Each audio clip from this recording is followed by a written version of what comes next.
बार साबुन और पानी से धोएं।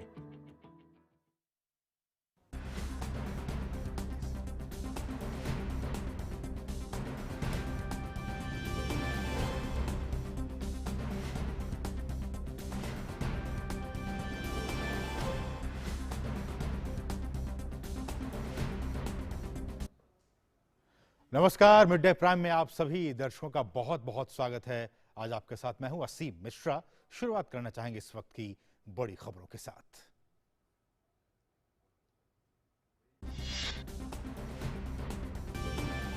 कोविड की दूसरी लहर की रफ्तार अब पड़ रही है कमजोर। दैनिक पॉजिटिविटी रेट घटकर 6.57%। पिछले 24 घंटों में 1,32,000 नए मामले, 21 करोड़ 85 लाख वैक्सीन की दी गई खुराक।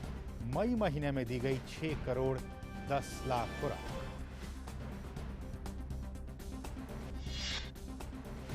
कई राज्यों में अनलॉक की प्रक्रिया हुई शुरू। बिहार और राजस्थान में लॉकडाउन में दी गई ढील। व्यावसायिक गतिविधियों में दी जा रही है छूट। महाराष्ट्र के हॉपकिन बायोफार्मा को कोवैक्सीन बनाने के लिए केंद्र ने दी मंजूरी।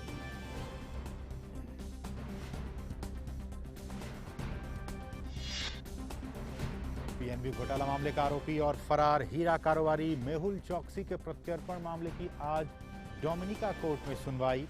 एंटीगुआ के प्रधानमंत्री का दावा, विपक्षी पार्टी मेहुल चौकसी को बचाने की कर रही है कोशिश।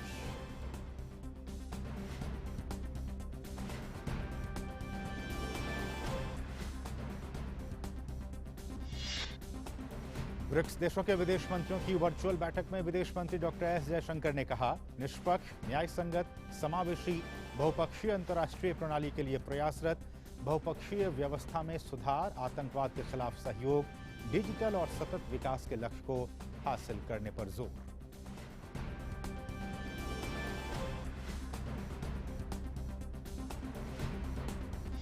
और खेल की खबर में नोवाक जोकोविच और राफेल नडाल फ्रेंच ओपन के दूसरे दौर में पहुंचे।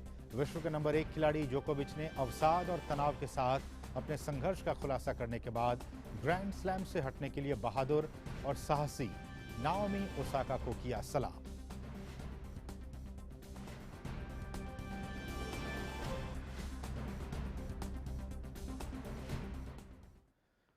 और अब इन सभी खबरों पर डालते हैं विस्तार से नजर।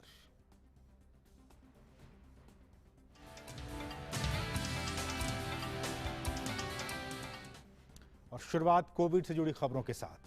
देश में कोरोना वायरस के दैनिक मामलों में लगातार अब गिरावट दर्ज की जा रही है। ये एक अच्छी खबर है। स्वास्थ्य और परिवार कल्याण मंत्रालय के मुताबिक देश भर में कोरोना के 1,32,000 से अधिक नए मामले सामने आए हैं। वहीं पिछले 24 घंटों में 2,31,000 से अधिक मरीज उपचार करवाकर स्वस्थ भी हो चुके हैं, जिसके बाद देश में रिकवरी रेट बढ़कर अब 92.48% तक हो गया है। इस वक्त देश में सक्रिय मामलों की कुल संख्या 17,93,645 है। बीते 24 घंटों में देश भर में कोरोना से 3,207 लोगों की मौत हुई है। साप्ताहिक पॉजिटिविटी रेट पर नजर डालें तो ये वर्तमान में 8.21% है और दैनिक पॉजिटिविटी रेट 6.57% है, जो कि लगातार 9 दिन से 10% से कम बनी हुई है। और कोरोना के खिलाफ टीकाकरण अभियान में भारत तेजी से आगे बढ़ रहा है। केंद्रीय स्वास्थ्य और परिवार कल्याण मंत्रालय के मुताबिक देश में अब तक 21 करोड़ 85,46,000 से अधिक कोविड टीके लगाए गए हैं। वहीं पिछले 24 घंटों में 23,97,000 से अधिक टीके लगाए गए हैं।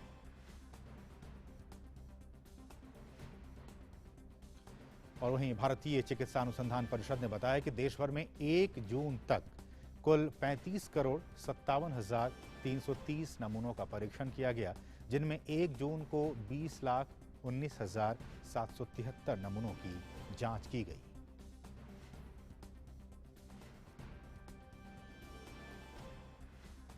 और कोरोना की दूसरी लहर से लड़ने में भारत को आइसलैंड का भी साथ मिला है। विदेश मंत्रालय ने बताया कि बुधवार सुबह आइसलैंड से 15 वेंटिलेटर और फेविपिराविर के 12,000 टैबलेट की खेप भारत पहुंची है। भारत में कोरोना मामले दिनों दिन कम होते जा रहे हैं। कोरोना मरीजों की संख्या में भी लगातार गिरावट देखने को मिल रही है।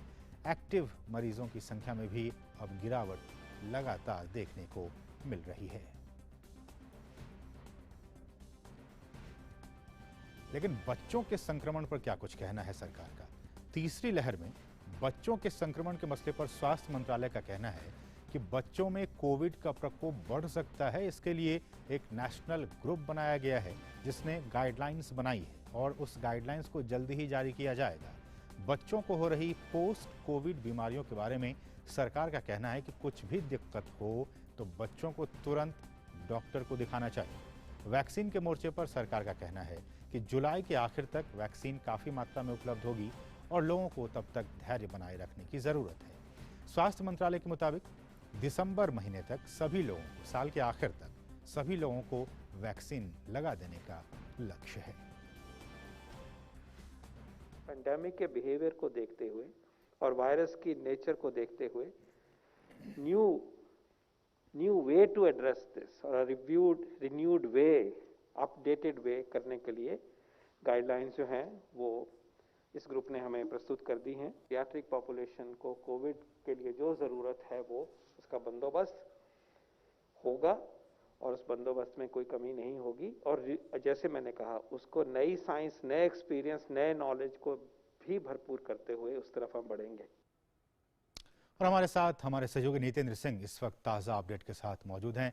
नितेंद्र, आप हमारे ऐसे सहयोगी हैं जो कि लगातार इस पूरे पेंडेमिक के दौरान हमारे दर्शकों के लिए अपने जान पर और लगातार उस प्रेस कॉन्फ्रेंस में जहां से भी जो खबरें आई आपने उसको जुटाकर हमारे दर्शकों के सामने लगातार उसको पेश करते रहे हैं, लाते रहे हैं। नितेंद्र, सबसे पहले तो यही मेरा सवाल कि बच्चों को लेकर जो बार बार ये बात कही जा रही है और जैसा कि हमने कहा भी कि बच्चों को लेकर सरकार हालांकि ये कह रही है कि थोड़ा सा गंभीर होने की ज़रूरत है, लेकिन जो गाइडलाइंस हैं उस पर भी काम किया जा रहा है और कहा जा रहा है कि कुछ ही दिनों में उस गाइडलाइंस को पब्लिक फोरम पर रखा जाएगा, राज्य सरकारें उसको मानेंगी। कैसे इसको देखा जाए बच्चों को लेकर जो कहा जा रहा है कि तीसरी वेव में बच्चों के लिए ज़्यादा खतरा है? जी बिल्कुल, गाइडलाइन पे काम हो रहा है और एविडेंस अभी तक जितने आए हैं, हम पिछली लहर की बात करें, पहली लहर और दूसरी लहर में, कि कितने बच्चे पॉजिटिव हुए हैं, कितने बच्चों को सीरियस बीमारी हुआ, कितने एसिम्टोमेटिक रहे हैं, वो तमाम डाटा को कंपाइल करके जो क्लिनिकल मैनेजमेंट है उस पे काम किया जा रहा है। उसके आधार पे ही डॉक्टरों की एक टीम है जो गाइडलाइन बना रही है। तो बहुत जल्द हम उम्मीद करते हैं कि अगले हफ्ते ही ये गाइडलाइन आ जाएगी। उसमें ये बात मोटे तौर पे देखा गया है कि जो पिछली लहर में भी बच्चों को उतनी ही संक्रमण हुआ था जो दूसरी लहर में हुआ है, क्योंकि बहुत ज्यादा डाटा में अंतर नहीं है। एक बात जो इम्पोर्टेंट है, यह है कि बच्चों में ज्यादातर एसिम्टोमेटिक या फिर वो माइल्ड सिम्टम होता है। बच्चे करियर बनते हैं कि अगर वो संक्रमित बाहर खेल रहे हैं या स्कूल जा रहे हैं या कहीं भी जा रहे हैं तो वो संक्रमित होकर आएंगे तो घर में दूसरे लोग को संक्रमित कर सकते हैं। तो एक ये देखा गया है। जहां तक हॉस्पिटल एडमिशन को ही ये जरूरत पड़ी है और ये भी देखा गया है कि कुछ बच्चों में सीरियस हो सकता है, क्योंकि कई सारे बच्चे जो होते हैं जो कोमॉर्बिड होते हैं, जैसे कैंसर से पीड़ित बच्चे या फिर दूसरी गंभीर बीमारियों से पीड़ित बच्चे हैं, तो उनको लेकर थोड़ी सतर्कता बरतने की जरूरत है। क्योंकि बच्चों को में तीसरी लहर में बच्चों को संक्रमण का खतरा इसलिए भी बताया जा रहा है क्योंकि बच्चे घरों में रहे हैं, अभी बाहर नहीं निकले हैं, तो वो अभी एक्सपोज उतना नहीं हुए हैं। इस वजह से ये माना जा रहा है कि वो ज्यादा संक्रमित हो सकते हैं। लेकिन इसमें जरूरत इस बात को लेकर है कि बच्चों को जागरूक करने की जरूरत है, माता पिता को, कि वो एक तरह से कोविड प्रोटोकॉल का पालन करें, मास्क लगाएं, भीड़ में जाने से बचें, हाथ जरूर साफ करें, हाथ धोते रहें। ये तमाम प्रोटोकॉल का पालन करना है बचाव के लिए। साथ ही साथ अगर बच्चों में कोई सिम्टम आता है, चाहे वो बुखार हो, सर्दी खांसी हो, या बच्चा सुस्त महसूस कर रहा हो या आंख उसका लाल हो गया हो, ये तमाम ऐसे जो सिम्टम्स हैं अगर वो दिखते हैं तो जरूर बच्चों के डॉक्टर से दिखाएं और डॉक्टर का सलाह लें। लेकिन नितेंद्र, चूंकि आप लगातार अपडेट रहते हैं इन चीज़ों से, जो महाराष्ट्र के अहमदनगर से जो खबर आई है, लगातार मीडिया में भी तमाम चैनलों पे चल रही है कि वहाँ बहुत सारे बच्चे इन्फेक्ट हुए हैं कोविड से। उस अहमदनगर की घटना को देखकर अगर पूरा एक आकलन किया जाए पूरे देश की स्थिति को, क्या हम ये कह सकते हैं कि पूरे देश में जो स्थिति है उसमें और भी ज़्यादा बच्चों को लेकर गाइडलाइंस की भी, और उनके लिए क्या कुछ उनके इलाज के लिए किया जा सकता है इस वक्त जबकि उनके लिए वैक्सीन नहीं है, कैसे इसको देखा जाए? देखिए, ये एक सवाल कल पूछा गया था प्रेस कॉन्फ्रेंस में जब स्वास्थ्य मंत्रालय का हुआ था, तो उसमें डॉक्टर वीके पॉल ने स्पष्ट कहा कि हाँ, निश्चित तौर पे वहाँ पे केसेस देखे गए हैं और उसको देखना पड़ेगा कि उस क्लस्टर में क्यों इतना केस बढ़ा, क्या उसका रीजन रहा। ये देखने वाली बात है, उस पे डॉक्टरों की टीम और जिला प्रशासन उस पर काम कर रहा है, तो उसका फीडबैक लिया जा रहा है। लेकिन ये एक कहना कि सिर्फ अहमदनगर के आधार पे कि पूरे देश में यही ट्रेंड होगा, ऐसा आकलन सही नहीं है, ये स्वास्थ्य मंत्रालय का कहना है। लेकिन विजिलेंट रहना है, सबको सतर्क रहना है, माँ बाप को भी सतर्क रहना है, बच्चों को भी रखना है, साथ ही साथ जिला प्रशासन को भी, राज्य सरकारों को भी अलर्ट पे रहना है, क्योंकि ये जो वायरस है एक अलग तरीके से व्यवहार करता है, कई बार अपना रूप स्वरूप बदलता है। और अभी चूंकि वैक्सीन आया नहीं है, वैक्सीन का ट्रायल चल रहा है बच्चों के वैक्सीन पे, तो उसको आने में भी अभी वक्त लगेगा। ऐसे में बचाव सबसे बड़ा जरूरी हथियार है, और बचाव में वही हम बात कहेंगे कि मास्क लगाएं, भीड़ भाड़ में जाने से बचे, साथ ही साथ हाथ धोते रहें, और जब भी बहुत जरूरत हो तभी घरों से बाहर जाएं, अन्यथा घरों से बाहर नहीं जाएं। यही प्रोटोकॉल अभी पालन करना है, और इसको बहुत ही सख्ती और गंभीरता से माता पिता को भी, बच्चों को भी, सबको पालन करना है। और नितेंद्र, ये एक ऐसा विषय है जिससे मुझे लगता है कि आपसे जो सवालों का सिलसिला है वो रुक नहीं सकता है। बहुत सारे सवाल हैं जो कि मेरे मन में आ रहे हैं और मुझे लगता है दर्शक भी जानना चाह रहे होंगे। नितेंद्र, एक तो ये, अब अगला सवाल मेरा ये कि अब कहा जा रहा है कि जुलाई महीने से प्रोडक्शन शुरू होगा देश में वैक्सीन का, और सरकार ये कह रही है कि इस साल के अंत तक, दिसंबर महीने तक जो है, आप बिल्कुल धैर्य बना के रखिए, सबको वैक्सीन की डोज लग जाएगी। इसको लेकर क्या कुछ कहना है आपका? जी बिल्कुल, सरकार ने कल भी आश्वस्त किया है कि दिसंबर तक पूरे देश की जो आबादी है, जो वैक्सीन जिनको लगाना है वो सबको लगा दिया जाएगा। उसके पीछे का तर्क ये है कि वैक्सीन का उत्पादन काफी तेजी से हो रहा है। कई सारे वैक्सीन भी इस दौरान हमारे देश में आएंगे, विदेश की भी वैक्सीन भी आएगी। साथ ही साथ जो हमारा कोवैक्सीन है, जो भारत बायोटेक और आईसीएमआर की तरफ से बन रहा है, साथ ही साथ जो सीरम का जो वैक्सीन है, कोविशील्ड है, उसका प्रोडक्शन भी बढ़ रहा है। आज ही अभी सरकार का एक अपडेट आया है कि हॉपकिन जो हमारा लैब है, उसमें उसकी कैपेसिटी 22 करोड़ से ज्यादा प्रति वर्ष उत्पादन की है, और वो बना रहा है। तो आगे हम जुलाई के बाद हम देखेंगे कि काफी बड़े पैमाने पर प्रोडक्शन हो रहा है। तो ऐसे में कोई दिक्कत नहीं आएगी, सभी राज्यों में सुचारू रूप से पहुंचाया जाएगा, और देश के हर हिस्से में हर जो 18 साल से अधिक उम्र के लोग हैं, जो प्रायोरिटी ग्रुप के लोग हैं, जो 45 साल से अधिक उम्र के लोग हैं, उनको वैक्सीनेट कर दिया जाएगा। इसके लिए पूरी प्लानिंग है, माइक्रो प्लानिंग है सरकार के पास, कहीं कोई इसमें संदेह नहीं है। लोगों को संदेह भी नहीं करना चाहिए, और अपनी बारी का इंतजार करें, थोड़ा सा धैर्य बनाए रखें।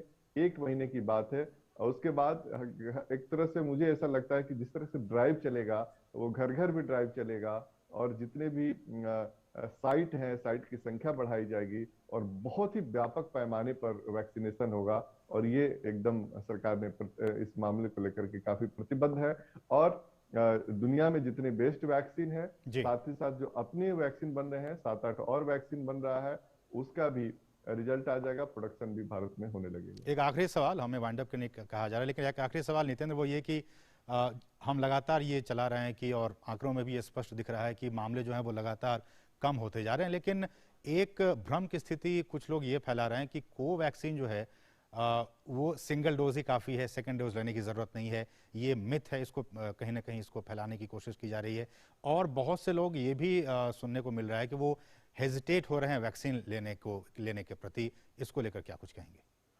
देखिए, भारत में जो प्रोटोकॉल है, दोनों वैक्सीन का दोनों डोज लेना है, सिंगल डोज नहीं लेना है, ये क्लियर कट है। चाहे वो कोविशील्ड हो या कोवैक्सीन हो, दोनों डोज आप जब लेते हैं उसके 14 दिन बाद एंटीबॉडी बनती है, तभी आपको प्रोटेक्शन मिलता है।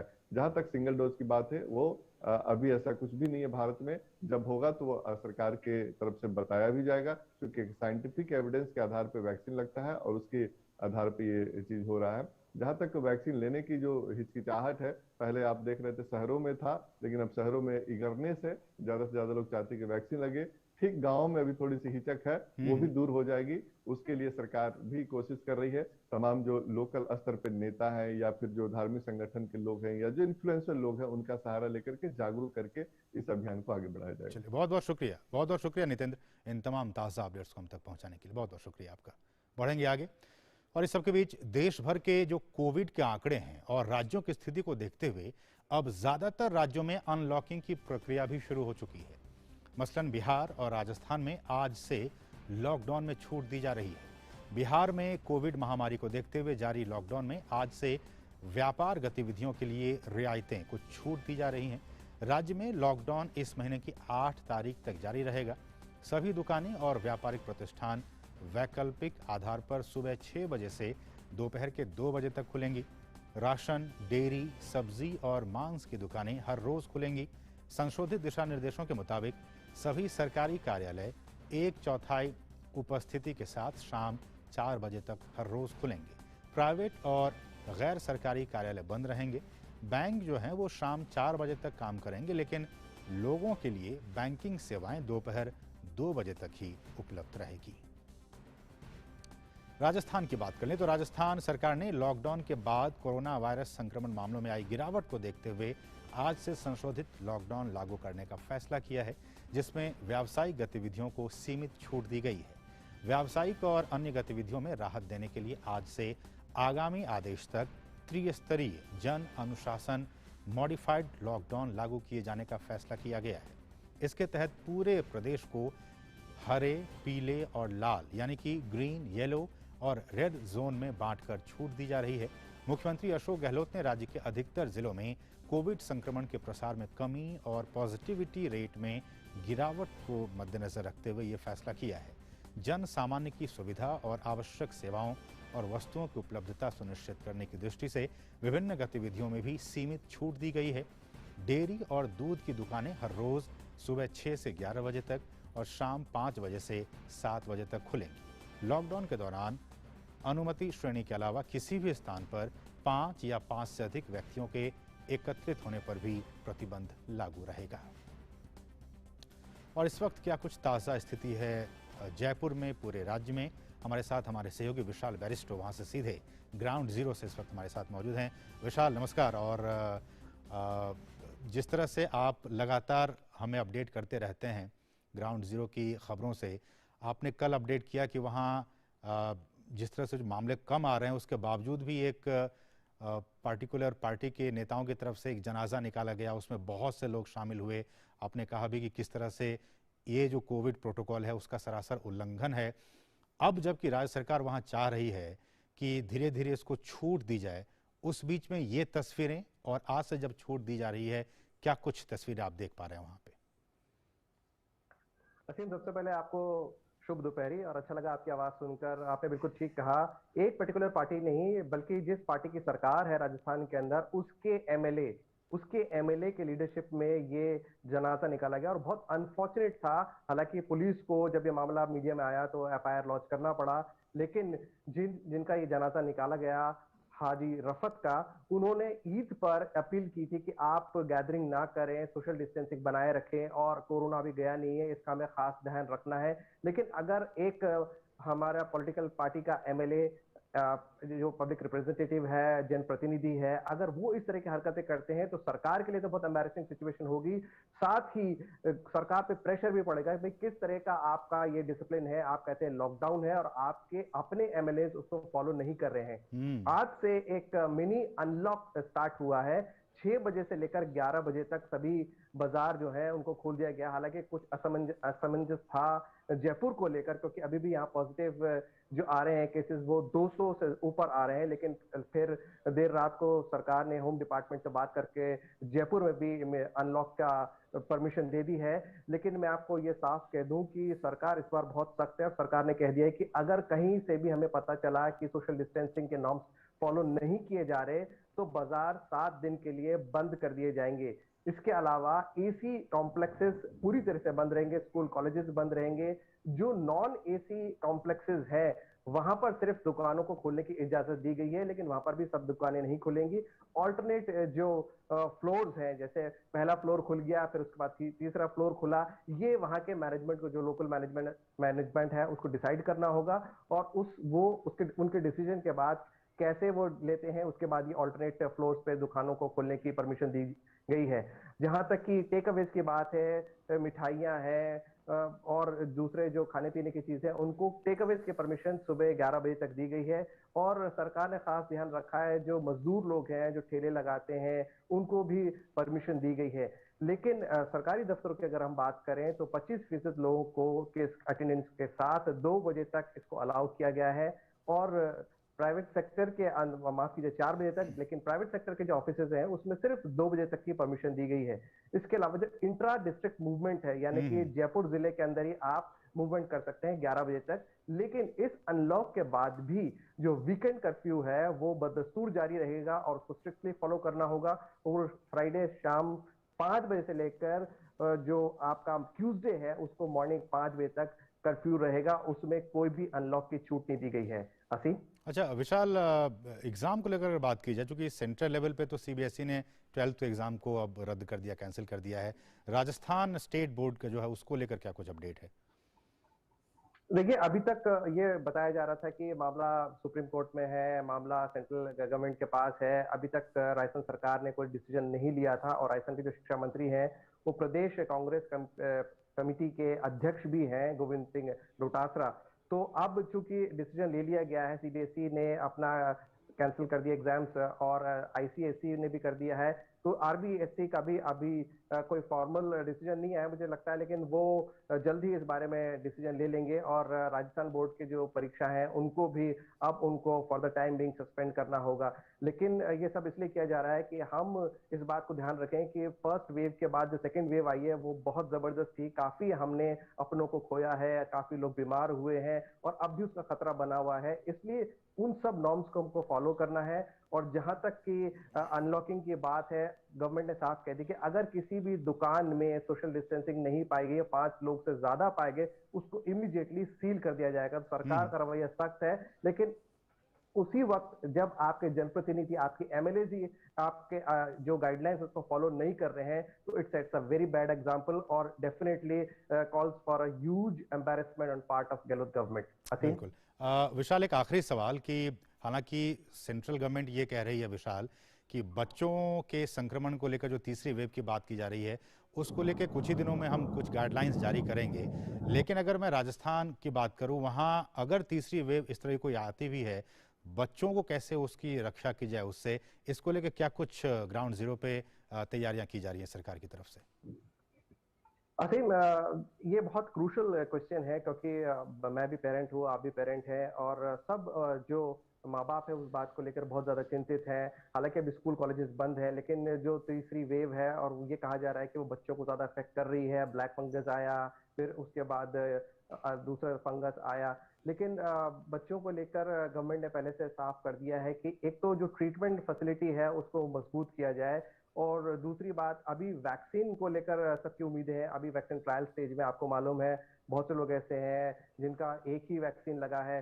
तो एक तो वैक्सीन पर ध्यान देना होगा, और दूसरी बात जो आपके मेडिकल फैसिलिटी है उसको स्ट्रॉन्ग करना होगा, खासतौर से बच्चों को लेकर, क्योंकि इस तरह की भी खबरें आई थी मीडिया के अंदर कि बच्चे भी काफी इन्फेक्ट हो रहे हैं राजस्थान के अंदर। तो उसको लेकर हेल्थ मिनिस्टर और चीफ मिनिस्टर इस बात पे नजर बनाए हुए हैं। लेकिन सवाल का जवाब यही है कि हमें सबसे पहले, जैसे अंग्रेजी में एक बहुत पुरानी कहावत है, prevention is better than cure. तो आपको अपना एहतियात जरूर बरतना है। जैसे हमारे दोस्त नितेंद्र ने बताया कि सैनिटाइजेशन पे ध्यान देना है, और बहुत जरूरी नहीं हो तो बाहर ना निकलें, और बच्चों को किसी ना किसी तरह आप घर में रखने की कोशिश करें। हाँ, ये जरूर है कि कई साइकोलॉजिकल इश्यूज हैं बच्चों के साथ, उसके लिए मनोवैज्ञानिक जो है वो ट्रीटमेंट दे रहे हैं। मैंने कुछ दिनों पहले स्टोरी करी थी किस तरह से ऑनलाइन फ्री ट्रीटमेंट दिया जा रहा है, फ्री काउंसलिंग की जा रही है। तो ये सब एक पॉजिटिव माहौल बनाना बहुत जरूरी है, क्योंकि एक मुश्किल की घड़ी है, बाहर जाने का खतरा है, और अंदर रख पाना बच्चों के लिए, पेरेंट्स के लिए भी बहुत बड़ी चुनौती, क्योंकि स्कूल्स अभी हो नहीं रहे हैं, तो वो एक अनकंफर्टेबल फील कर रहे हैं। लेकिन फिर भी उनको समझाना और कैसा पॉजिटिव माहौल बनाना है, ये खास तौर पे पेरेंट्स पे डिपेंड करता है। चलिए, बहुत बहुत शुक्रिया विशाल, आप भी अपना ख्याल रखिएगा। बहुत बहुत शुक्रिया इन तमाम ताज़ा अपडेट्स को हम तक पहुंचाने के लिए बहुत बहुत शुक्रिया। बढ़ेंगे आगे और बात करेंगे अब राजस्थान के बाद हिमाचल प्रदेश की। हिमाचल प्रदेश में कोरोना के एक्टिव केसेस के मामलों में भी लगातार गिरावट आई है। 8 जिलों में सक्रिय मामले अब 1000 से भी नीचे पहुंच गए हैं। राज्य में पिछले 24 घंटों में 39 कोरोना संक्रमितों की मौत हुई है, जबकि 973 नए पॉजिटिव केसेस सामने आए हैं। हिमाचल प्रदेश में कुल कोरोना संक्रमितों का आंकड़ा अब 1,91,251 तक पहुंच गया है। इनमें से अब तक 1,75,657 संक्रमित ठीक हो चुके हैं। सक्रिय कोरोना मामले घटकर अब 12,407 रह गए हैं। इस बीच सरकार ने सभी कार्यालयों को हफ्ते में 5 दिन की बजाय 6 दिन खोलने का फैसला किया है।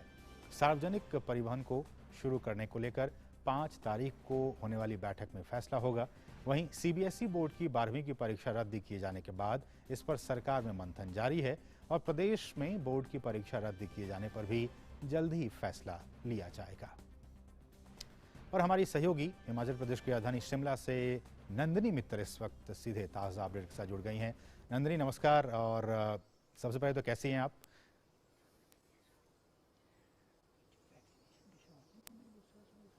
आप हमें सुन पा रहे हैं? बिल्कुल ठीक। अभी तक जो है कोरोना से बचाव है, क्योंकि हम सारे प्रोटोकॉल्स का फॉलो कर रहे हैं हम। चलिए नंदिनी, जो सवाल है वो यही कि किस तरह से अब, जैसा कि हमने कहा कि हिमाचल प्रदेश में मामले अब कम होते जा रहे हैं और इसको देखते हुए कुछ छूट दी जा रही है, ऑफिसेज में भी टाइम बढ़ा दिया गया है। किस तरह की गतिविधियां, किस तरह की रेस्ट्रिक्शंस में ईज दिया गया है और उसका क्या कुछ इम्पैक्ट आप वहां पे देख पा रही हैं?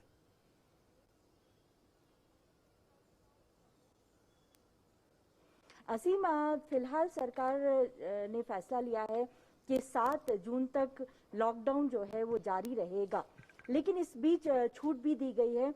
पहले जो दुकानें 11 बजे तक खुलती थी, अब 2 बजे तक उसे खोल दिया गया है, यानी 9 बजे से लेकर 2 बजे तक सभी दुकानें खुली रह सकती हैं। अगर हम रेस्टोरेंट की बात करें तो पहले से ही सरकार ने इसे 6 बजे तक खोलने की छूट दी हुई है, लेकिन इसमें भी टेक अवे आप कर सकते हैं, वहां बैठकर खाना नहीं खा सकते हैं। सार्वजनिक परिवहन की बात की जाए तो बसें अभी नहीं चलाई गई हैं। हालांकि सरकार ने सभी सरकारी कार्यालयों को 6 दिनों तक चलाने का फैसला लिया है, जिसमें 30% अटेंडेंस की बात कही गई है। लेकिन ये चुनौती बहुत बड़ी है, क्योंकि हिमाचल प्रदेश में 2.5 लाख सरकारी कर्मचारी हैं और ऐसे में जो सार्वजनिक परिवहन अगर नहीं चलेगा तो बहुत ज्यादा लोगों का ये कहना है कि वो सरकारी कार्यालयों में कैसे पहुंचे। लेकिन सरकार जो है इस पर विचार कर रही है और जल्द ही इस पर फैसला लिया जाएगा।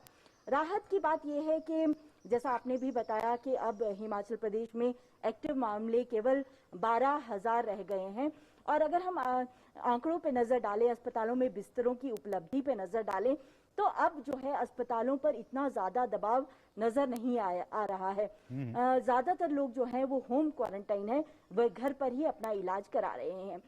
सुखद बात जो हिमाचल प्रदेश की बाकी सभी जगह से बहुत अलग है वो ये है कि हमारा जितना भी स्वास्थ्य क्षेत्र है वो केवल सरकारी क्षेत्र है, यानी हमारे पास बहुत ज्यादा प्राइवेट अस्पताल मौजूद नहीं है, और इन सभी अस्पतालों में कोरोना मरीजों का इलाज, चाहे वो वेंटिलेटर्स हों, चाहे वो ऑक्सीजन की सप्लाई बरकरार रखना हो, एक भी शिकायत ऐसी नहीं आई है जहां दवाइयों की कमी हो या फिर ऑक्सीजन की कमी हुई हो। इसके बावजूद सभी कोरोना मरीजों को मुफ्त इलाज दिया जा रहा है, यानी यदि आपको अस्पताल में भर्ती होना पड़ता है तो जब आपको 10 दिन बाद भी अगर वापस आप आते हैं तो आपको 1 रुपया भी नहीं देना पड़ेगा।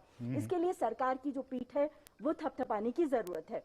वैक्सीनेशन की अगर बात की जाए तो हमारी वैक्सीनेशन, हम 34% जो जनसंख्या है हमारी उसको हम वैक्सीनेट कर चुके हैं। बहुत तेजी से वैक्सीनेशन किया जा रहा है। हालांकि अभी 18 से 44 आयु के बीच लोगों को वैक्सीनेट करना एक चुनौती बना हुआ है, क्योंकि वैक्सीन इतनी नहीं मिल पा रही है। लेकिन सरकार का ये मानना है कि जैसे जैसे वैक्सीनेशन मिलेगी हम अपनी पूरी जनसंख्या को वैक्सीनेट करेंगे। जनजातीय इलाकों की बात करें तो वहां पर क्योंकि जनसंख्या कम है, वहां वैक्सीनेशन ड्राइव बहुत अच्छे से चल रही है।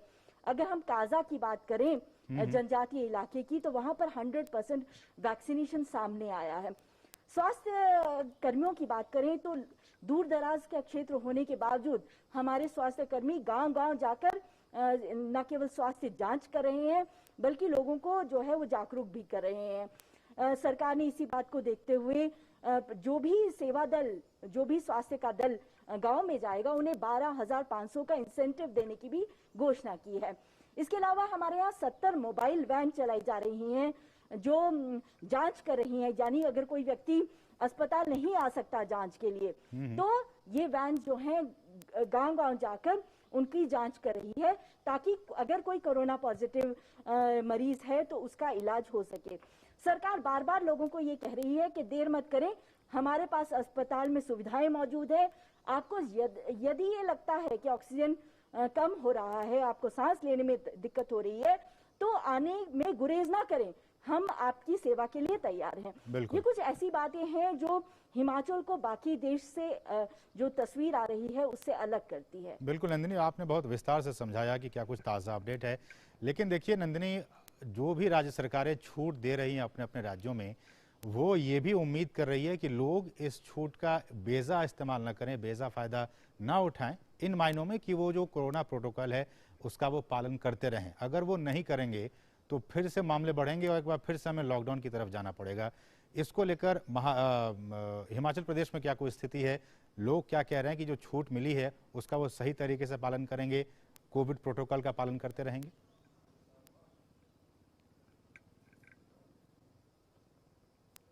असीम, अगर हम बात करें शहरी क्षेत्रों की तो वहां पर कहीं भीड़ नजर भी आ जाती है। हमारी पुलिस जो है वो बहुत ज्यादा एक्शन ले रही है। हर रोज 11,000 के आसपास चालान जो है मास्क ना लगाने के किए जा रहे हैं। अगर हम गांव की बात करें तो 300 गांव अभी भी हिमाचल प्रदेश में ऐसे हैं जहां पर कोरोना का कोई भी मरीज सामने नहीं आया है और गांव के लोग उन्होंने अपनी सीमाओं पर कहा जाए तो पहरा बिठा दिया है ताकि ना को कोई गांव में आए और ना गांव से बाहर जाए। यानी सजगता जो है वो पूरे प्रदेश में है। जहां तक बात हम करें कि इंटर स्टेट ट्रेवलिंग की बात करें तो पर्यटन क्षेत्र जो है वो कहीं बहुत ज्यादा प्रभावित हुआ है। आज भी अगर हिमाचल प्रदेश में आपको आना है तो आपको RT-PCR रिपोर्ट लेकर आना होगा अगर आप होटल में ठहरना चाहते हैं। और अगर आप हिमाचल आ भी जाते हैं, अगर आपने पॉजिटिव मतलब RT-PCR रिपोर्ट नहीं लेके आते हैं तो आपको होम क्वारंटाइन का जो तय निर्देश है उनका पालन करना होगा। इसके अलावा एक बहुत अच्छी बात मैंने पिछले दिनों जब मैं देख रही थी कि बहुत सारे क्योंकि वर्क फ्रॉम होम चल रहा है तो हमारे बहुत सारे होटलों में बाहर के राज्यों से लोग जो कर्मी हैं वो आए हुए हैं और वो वर्क फ्रॉम होम उस वहां पर होटल से कर रहे हैं।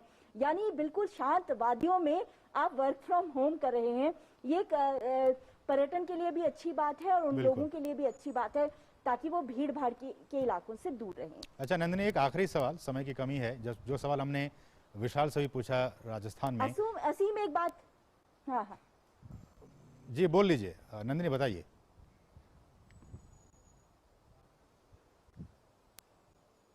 बिल्कुल, मेरे को लग रहा था कि बच्चों की बात होनी चाहिए क्योंकि मैं उसी सवाल पे आ रहा था। बच्चे प्रभावित हो सकते हैं।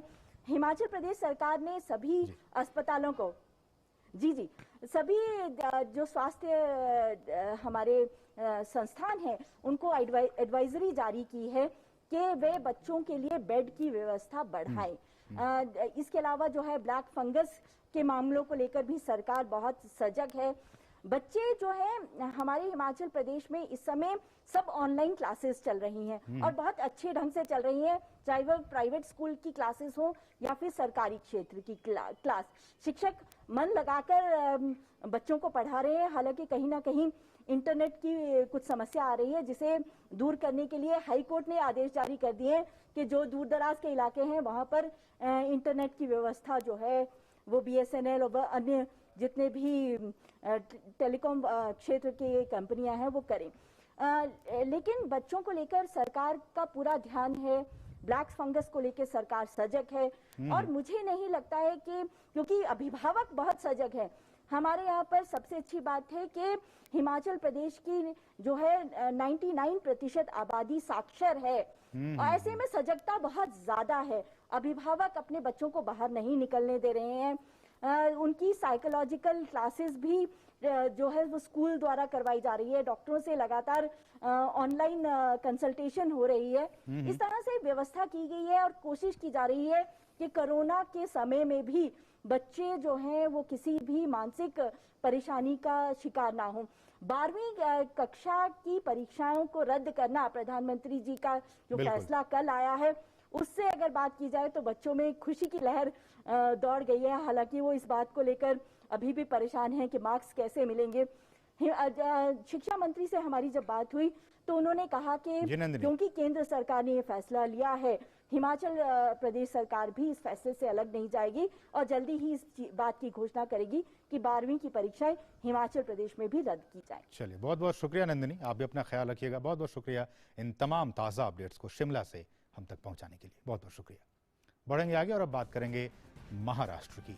महाराष्ट्र के मुख्यमंत्री उद्धव ठाकरे ने ये सुनिश्चित करने के लिए अधिसूचना को मंजूरी दे दी है कि राज्य के निजी अस्पताल कोविड उपचार के लिए मरीजों से अधिक फीस नहीं ले सकते हैं। मुख्यमंत्री ने जिला कलेक्टरों और नगर आयुक्तों को सख्त और प्रभावी क्रियान्वयन के निर्देश भी जारी किए हैं।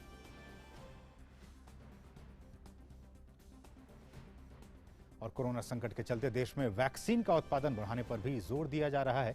ऐसे में मुंबई स्थित हाफकाइन बायो फार्मा को कोवैक्सीन के बड़े पैमाने पर उत्पादन के लिए 159 करोड़ का अनुदान दिया गया है। आपको बता दें कि हाफकाइन महाराष्ट्र सरकार का एक उपक्रम है और ये भारत बायोटेक के साथ टेक्नोलॉजी ट्रांसफर व्यवस्था के तहत कोवैक्सीन जो वैक्सीन है उसका निर्माण कर रही है। सरकारी एजेंसियों ने बताया है कि कोवैक्सीन के उत्पादन के लिए हाफकाइन बायोफार्मा को केंद्र सरकार द्वारा 65 करोड़ रुपए और महाराष्ट्र सरकार से 94 करोड़ रुपए का ग्रांट मिला है। हाफकाइन बायोफार्मा के managing director doctor Sandeep Rathore ने कहा है कि उन्हें 8 महीने की टाइमलाइन के भीतर ये टास्क पूरा करने की जिम्मेदारी मिली है। कंपनी द्वारा वैक्सीन के उत्पादन का काम युद्ध स्तर पर अंजाम दिया जा रहा है। कंपनी ने एक साल में 22 करोड़ से अधिक डोजेज उत्पादन का लक्ष्य रखा है। और हमारे साथ हमारे सहयोगी मुंबई से शिशिर शेलार इस वक्त इस खबर पर ज़्यादा जानकारी के साथ जुड़ गए हैं। शिशिर, इसी बात से आपसे शुरुआत करना चाहूँगा कि जो हाफकाइन बायोफार्मा है उसको ये कॉन्ट्रैक्ट दिया गया है कि आप इसका प्रोडक्शन करें, लेकिन वो कह रहे हैं कि 14 महीने का मुझे वक्त लगेगा, हमें वक्त लगेगा, तब हम इसका फुल प्रोडक्शन कर पाएंगे। अभी क्या कुछ ताज़ा स्थिति है? बिल्कुल, देखिए, कुछ दिनों पहले महाराष्ट्र सरकार ने केंद्र सरकार से अनुरोध किया था कि मुंबई स्थित जो हाफकिन इंस्टीट्यूट है, इस इंस्टीट्यूट में जो है वैक्सीन बनाने को अनुमति दी जाए। हालांकि हाफकिन इंस्टीट्यूट अगर देखी जाए काफ़ी पुरानी इंस्टीट्यूट है। इससे पहले अगर देखा जाए प्लेग समेत कई अन्य जो वैक्सीन है वो हाफकिन इंस्टीट्यूट बनाती आई है, तो ऐसे में इस पूरे प्रक्रिया में उनका गाढ़ा अनुभव है। हालांकि कोरोना वैक्सीन की बात करें तो कोरोना वैक्सीन बनाने में भी हाफकिन सक्षम थी, हालांकि उसके लिए कुछ प्रावधान करने की जरूरत थी। और जब अब केंद्र सरकार ने हालांकि अनुमति दी है और साथ ही साथ केंद्र सरकार ने अगर देखा जाए 64 करोड़ रुपए का अनुदान भी जो है अप्रूव किया है हाफकिन इंस्टीट्यूट को, और राज्य सरकार तकरीबन 94 करोड़ का अनुदान जो है इस इंस्टीट्यूट को देगी। उसके बाद यहाँ पर आने वाले समय में जो है कोवैक्सीन का निर्माण किया जाएगा। हालांकि हाफकिन इंस्टीट्यूट अगर देखा जाए टेक्नोलॉजी ट्रांसफर के जरिए भारत बायोटेक से जो है कोवैक्सीन बनाने की प्रक्रिया ले लेगी और आने वाले कुछ महीनों में ये पूरी प्रक्रिया जो है यहाँ पर मुंबई में जो है ये वैक्सीन बनेगी। हालांकि इस पूरे अगर देखा जाए प्रक्रिया के लिए जिस प्रकार एक लेबोरेटरी की जरूरत होती है, BSL 3 लेवल की जो एक लेबोरेटरी होती है उसकी जरूरत होती है, तो ऐसे में उसी को अब जो है यहाँ पे बनाया जाएगा, हाफकिन इंस्टीट्यूट को बनाया जाएगा और उसके बाद जो है बॉटलिंग की जाएगी जो वैक्सीन है उसकी, और उसके बाद एक फिनिश प्रोडक्ट बनेगा जो कि बाजार में आएगा। हालांकि इस पूरी प्रक्रिया के लिए जो है एक वक्त लगता है, तयशुदा वक्त लगता है, और उसके अनुसार जो है हाफकिन इंस्टीट्यूट इस वक्त जो है आने वाले समय में ये लैब यहाँ पर बनाएगी। साथ ही साथ जो बॉटलिंग प्लांट मौजूदा उनके पास मौजूद है स्थिति में, वहाँ पर जो है वैक्सीन की बॉटलिंग की जाएगी और बाजार में हालांकि ये पूरी जो है वैक्सीन बाजार में आएगी। तकरीबन 1 साल से लेकर 8 महीने तक का वक्त कहा जा रहा है कि इस पूरे प्रक्रिया को लग सकता है, लेकिन हाफकिन ने कहा कि जितनी जल्दी हो सके उस पूरी प्रक्रिया को पूरा करना चाहेंगे। लेकिन इसके बाद जो है अगर यहाँ पर वैक्सीन बनती है तो जाहिर सी बात है उसका भी परीक्षण किया जाएगा, जो पैरामीटर्स है उसको उस पर परखा जाएगा और उसके बाद जो है बाजार में जो है लाई जाएगी। हालांकि अब अगर देखा जाए तो तकरीबन हाफकिन का ये कहना है कि महीने के तकरीबन 2 करोड़ डोसेस बनाने की उनकी क्षमता है। अगर साल की हम बात करें तो साल में तकरीबन 22 करोड़ डोसेस जो है बन सकते हैं कोवैक्सीन के, मुंबई के जो उनको जो प्लांट है यहाँ पर। जी मैं आपको रोकना चाहूंगा, इस वक्त केंद्रीय स्वास्थ्य मंत्री डॉक्टर हर्षवर्धन WHO की एक बहुत ही जो इंपॉर्टेंट मीटिंग है उसको वो संबोधित कर रहे हैं। आइए वो सीधे सुनते हैं। Acting Director General for Health, Ministry of Health of Kenya, has been nominated for the office of Chair of the Executive Board. May I take it that the board is in agreement with this nomination?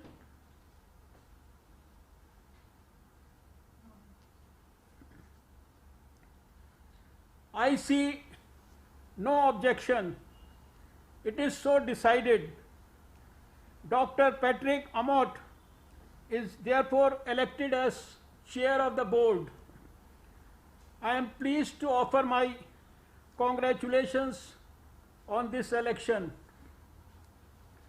It has been both an honor and an enriching experience for me to serve as chair of the executive board over the last year.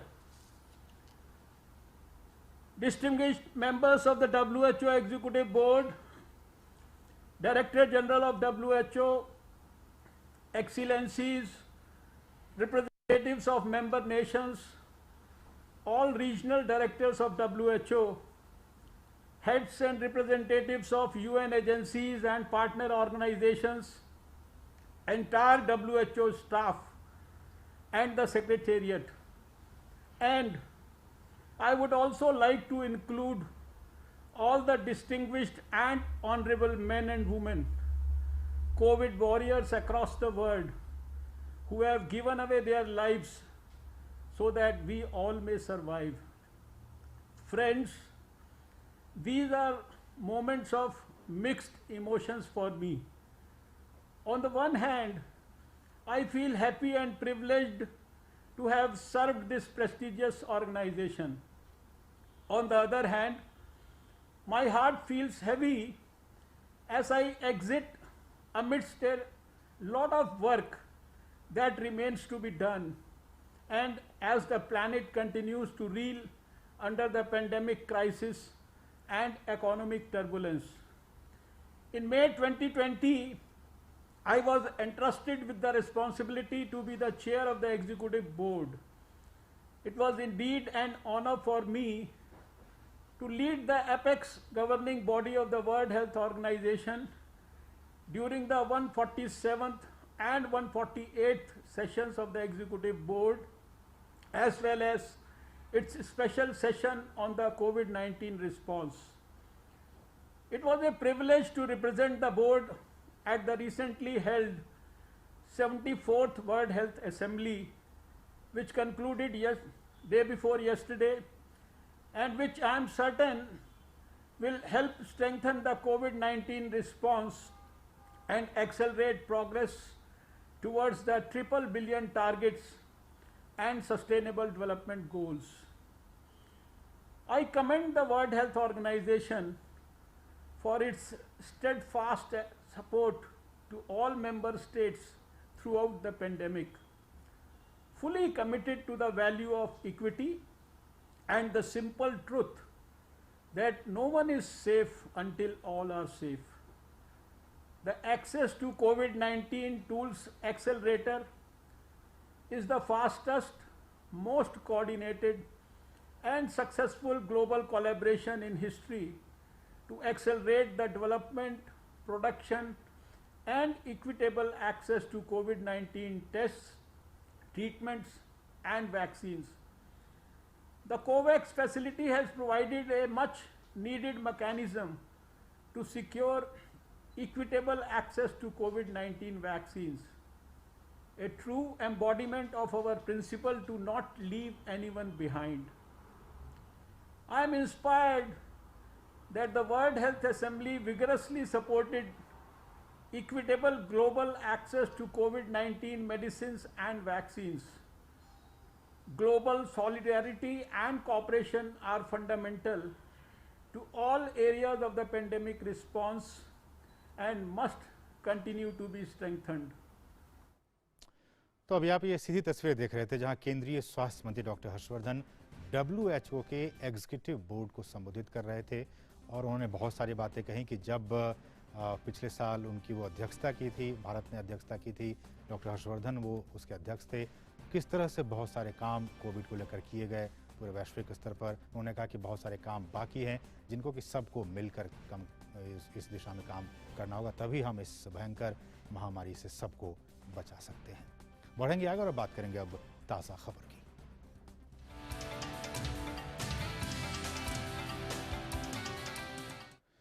बात मेहुल चौकसी की। कैरेबियाई देश Dominica में पकड़े गए भारत के भगोड़े कारोबारी मेहुल चौकसी के प्रत्यर्पण के मामले पर स्थानीय कोर्ट आज सुनवाई करेगी। कोर्ट फैसला करेगी कि चौकसी को वापस एंटीगुआ भेजा जाएगा या फिर भारत भेजा जाएगा। 28 मई को डोमिनिका की अदालत ने चौकसी की याचिका को स्वीकार करते हुए सुनवाई पूरी होने तक उसे देश में ही रखने का आदेश दिया था। महत्वपूर्ण यह है कि बीते 23 मई को एंटीगुआ में मेहुल चौकसी के लापता होने की शिकायत दर्ज कराई गई थी, जिसके बाद उसकी तलाश को लेकर लुकआउट नोटिस जारी किया गया था। वहीं 26 मई को चौकसी को डोमिनिका में गिरफ्तार किया गया। और अब कुछ दूसरी अहम राष्ट्रीय खबरें।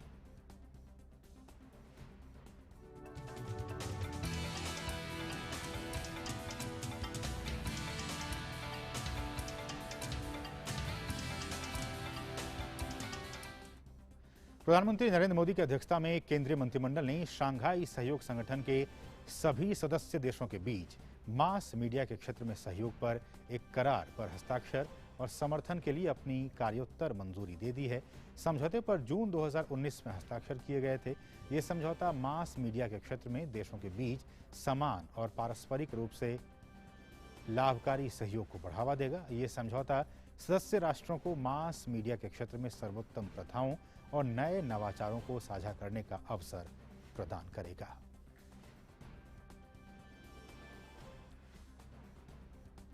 केंद्रीय मंत्री प्रकाश जावड़ेकर ने बताया है कि मोदी सरकार ने देश में श्रम कानून को आसान बनाया है। उन्होंने ट्वीट कर बताया कि मोदी सरकार ने भारत में श्रम कानूनों को 4 कोड्स के साथ 480 धाराओं के माध्यम से सरल बनाने की दिशा में काम किया है। पहले 1480 धाराओं के साथ 44 कानूनों की जटिल संरचना थी। श्रम कानूनों को बेहतर अनुपालन के साथ अधिक श्रम अनुकूल और निवेश अनुकूल बनाया गया है।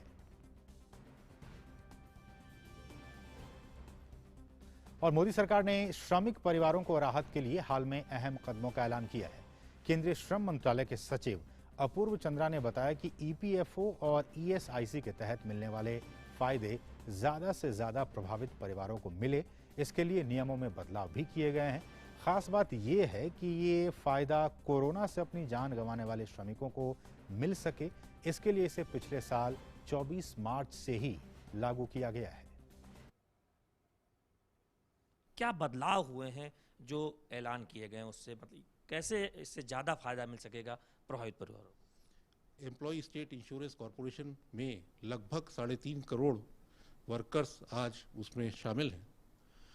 अगर सपोज किसी का किसी की मृत्यु हो जाती है कोरोना के नाम से, और पिछले वर्ष से, ये हम आज से नहीं, पिछले 1 वर्ष से, अगर मार्च 2020 के बाद से कभी भी किसी की मृत्यु कोरोना के उसमें हुई हो, तो उसको, उसके परिवार को 90% जो उसकी इनकम थी, वो सपोज पत्नी है तो पत्नी की उम्र तक, जब तक वो जीवित है तब तक उसको मिलता रहेगा।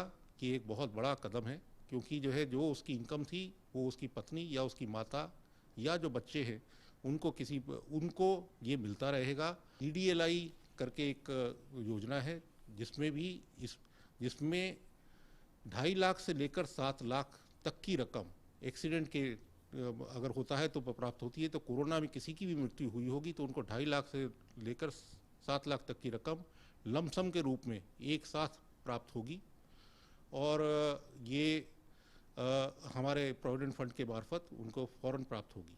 अब इसमें जो ज़्यादा बदल यही है, क्योंकि पहले कोरोना इसमें शामिल नहीं था और कोरोना के ऊपर ये पेंशन जो मैंने कही ESIC की, ये नहीं प्राप्त होती थी। अब हमने ये नई योजना बनाई है और सबको प्राप्त होगी। साथ ही हमने जो है इसमें एक और नया प्रावधान ये किया है कि कई बार ऐसा होता है, जो आप लोगों ने देखा होगा, कि कोरोना होने के बाद 1 महीने बाद तक भी मृत्यु हो जाती है। और ये बहुत दिक्कत देखने को मिल रही है तमाम जगहों पर। राज्य सरकार में भी जो डाटा आ रहा है कि पोस्ट कोविड जो मौतें हो रही हैं निगेटिव होने के बाद, ऐसे कर्मचारियों के परिवारों को भी कुछ मिल पाए, मजदूरों को, उसके लिए भी पहल की गई। हाँ, तो जो मैंने आपसे कहा कि जो है, क्योंकि 1 महीने बाद का हमने समय रखा है कि कोरोना नेगेटिव होने के बाद भी अगर उसको 1 महीने के अंदर अगर उसकी जो है मृत्यु हुई, तो वो अगर अपने कागज़ उसके जो है उसके जो फैमिली वाले या जो भी डिपेंडेंट है वो बाद में कागज़ लाते हैं, तो उसकी छानबीन करके हम उस केस में भी ये 90% उनको देने को तैयार हैं। ये एक हमने पहली बार इस तरह का प्रावधान रखा है और ये मेरे ख्याल से एक बहुत महत्वपूर्ण एक निर्णय है, क्योंकि कोरोना के उसमें जैसा आपने कहा कि देखा गया है कि जो है मृत्यु कोरोना के बाद भी कई लोगों की बाद में हो जाती है। ब्लैक फंगस वगैरह के नाम पे भी आजकल मृत्यु मतलब होने की आशंका है। तो इस तरह की चीज़ को भी ध्यान में रखते हुए हमने ये कदम उठाया है।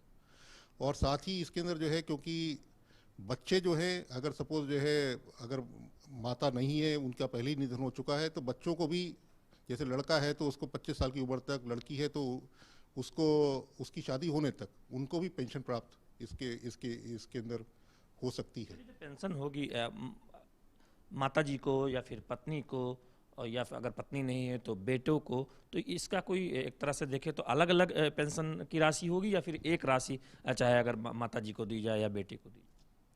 नहीं, राशि तो मतलब एक ही होगी, पर वो फिर जो है अगर सब दोनों में आपस में कुछ वो है तो उनमें आपस में डिस्ट्रीब्यूट कर दी जाएगी, किसी को कुछ अमाउंट, किसी को कुछ अमाउंट। इसका हमारा पहले से ही हमारी योजना बनी हुई है कैसे दिया जाता है एक्सीडेंट के केस में, उसी तरह से इसका भी लागू किया जाएगा।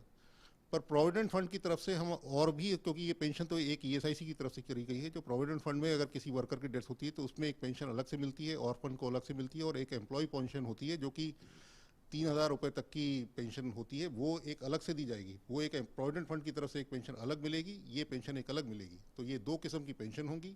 एक मुश्त ये 2.5 लाख से 7 लाख रुपए तक की रकम होगी। और साथ ही ग्रेचुटी, जो ग्रेचुटी होती है, क्योंकि जो है वैसे हमारा ग्रेचुटी का नियम ये है कि 5 साल लोगों को मिनिमम काम करना चाहिए, पर इस पर्टिकुलर केस पे क्योंकि किसी की डेथ होती है तो उसमें वो 5 साल की जो है जो मिनिमम कालावधि होती है वो जो है ख़त्म कर दी जाती है, और अगर किसी की मृत्यु होती है तो वो ग्रेचुटी का भी हकदार हो जाता है। बढ़ेंगे आगे। रिटायर्ड जस्टिस अरुण कुमार मिश्रा ने आज राष्ट्रीय मानवाधिकार आयोग के अध्यक्ष के तौर पर पदभार संभाल लिया। अरुण कुमार मिश्रा को अक्टूबर 1999 में मध्य प्रदेश हाईकोर्ट का न्यायाधीश नियुक्त किया गया था। बाद में उन्होंने 7 जुलाई 2014 को सुप्रीम कोर्ट में पद संभालने से पहले राजस्थान हाईकोर्ट और कलकत्ता हाईकोर्ट के मुख्य न्यायाधीश के तौर पर कार्य किया था।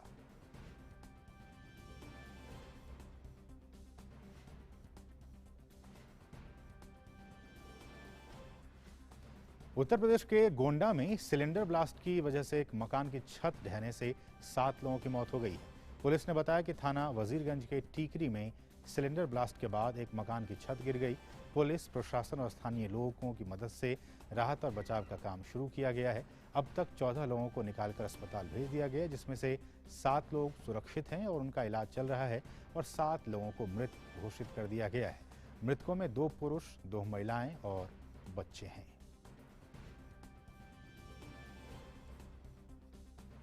और अब कुछ अंतर्राष्ट्रीय खबरें।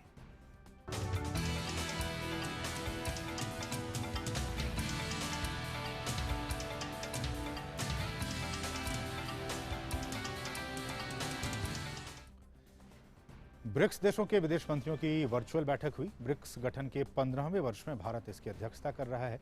विदेश मंत्री ने कहा कि बहुपक्षीय व्यवस्था में सुधार, आतंकवाद के खिलाफ सहयोग, डिजिटल और सतत विकास के लक्ष्य को हासिल करने के लिए डिजिटल और तकनीक आधारित समाधान को बढ़ावा और संगठन के नागरिकों के बीच आपसी सहयोग को बढ़ावा देना है।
की जोड़ी से होगा। क्ले कोर्ट के दिग्गज और गद विजेता राफेल नडाल ने फ्रेंच ओपन की शुरुआत अपने चिर परिचित अंदाज में जीत के साथ की है। नडाल ने पुरुष एकल के पहले दौर में ऑस्ट्रेलिया के एलेक्सी पोपरिन को सीधे सेटों में मात देते हुए दूसरे दौर में जगह पक्की की। तीसरी वरीयता प्राप्त नडाल ने यह मैच 6-3, 6-2 और 7-6 से अपने नाम किया। विश्व के नंबर 1 टेनिस खिलाड़ी सर्बिया के नोवाक जोकोविच ने भी फ्रेंच ओपन की शुरुआत आसान जीत के साथ की है। जोकोविच ने पहले दौर में अमेरिका के सैंडग्रेन को सीधे सेट में 6-2, 6-4 और 6-2 से हराने में सफलता पाई। पहले दौर में आसान जीत के बाद नोवाक जोकोविच ने जापान की महिला टेनिस खिलाड़ी नाओमी ओसाका के फ्रेंच ओपन से हटने के फैसले का समर्थन किया है। जोकोविच ने अवसाद और तनाव के साथ अपने संघर्ष का खुलासा करने के बाद ग्रैंड स्लैम से हटने के लिए ओसाका को बहादुर और साहसी बताया है। महिला एकल में शीर्ष वरीयता प्राप्त ऑस्ट्रेलिया की एशले बार्टी को पहले दौर की बाधा पार करने के लिए कड़ा संघर्ष करना पड़ा। बार्टी को अमेरिका की बर्नार्डा पेरा ने पूरे मुकाबले में कड़ी टक्कर दी। हालांकि विश्व की नंबर 1 टेनिस खिलाड़ी बार्टी ने 3 सेट तक चले मुकाबले को 6-4, 3-6 और 6-2 से अपने नाम कर दूसरे दौर में जगह बनाई। तो फिलहाल खेल प्राइम में इतना ही। नमस्कार। बहुत बहुत शुक्रिया अशोक, इन तमाम ताज़ा अपडेट्स को हम तक पहुंचाने के लिए। तो इस खेल की खबर के साथ ही मिड डे प्राइम के आज के अंक बस इतना ही। मुझे और हमारी पूरी टीम को दीजिए अनुमति, लेकिन जाने से पहले एक अनुरोध, एक रिक्वेस्ट कि आप चाहे घर में हों, घर से बाहर जाएं, मास्क हमेशा आप पहने रहें, 2 गज की दूरी बनाकर रखें और एक रेगुलर इंटरवल पे अपने हाथों को धोते रहें। और अगर आप एलिजिबल हैं तो वैक्सीन ज़रूर लगाएं, तभी आप इस कोरोना महामारी से बचकर रह सकते हैं। नमस्कार।